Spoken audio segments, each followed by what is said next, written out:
it's important for people to understand that the NATO intelligence services, including MI6, including the CIA, have got a track record of terrorist activity. Martin, isn't it the fact that back in 1999, Vladimir Putin also was involved, almost certainly, with a very similar sort of attack in Russia, blowing up apartment buildings in Russia and blaming it on the Chechens. Indeed, and in actual fact, of course, Russia today would be most unlikely to cover that particular false flag terrorist episode, although I stand to be proved wrong if they do.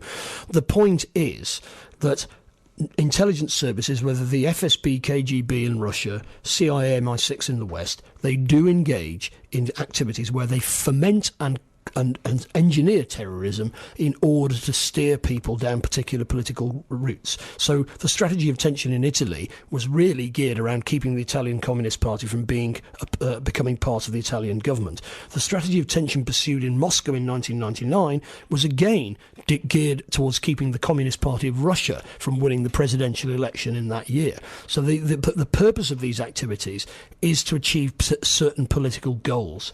And people can look this up for themselves. Just do a web search for Gladio, Gladio. It's the Latin word for sword.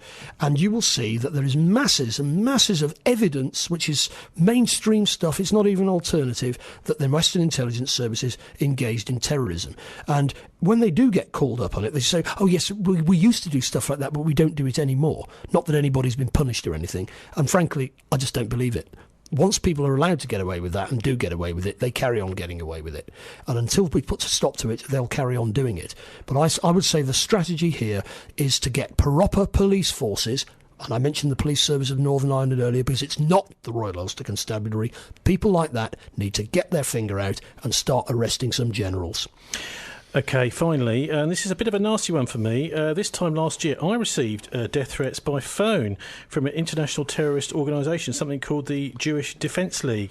Martin, I know they're affiliated to the English Defence League, and they're actually classed as a terrorist organisation in the United States and here. Well, they're older than the English Defence League. They carried out bomb attacks in the United States over 20 years ago, but they're affiliated with a very extreme right in Israel. I mean, it isn't very nice to listen to this, so you might wish to switch off while you hear it, but I had a little app on my phone which recorded the conversation, so I was able to email it to the police. Hello, Tony. Speaking.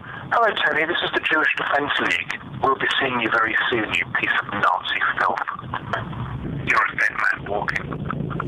And actually the police were very good, Martin, weren't they? They went to London and found out where the call had taken place. The number was withheld and people were interviewed. Indeed. And that's what I'm suggesting that we should all do.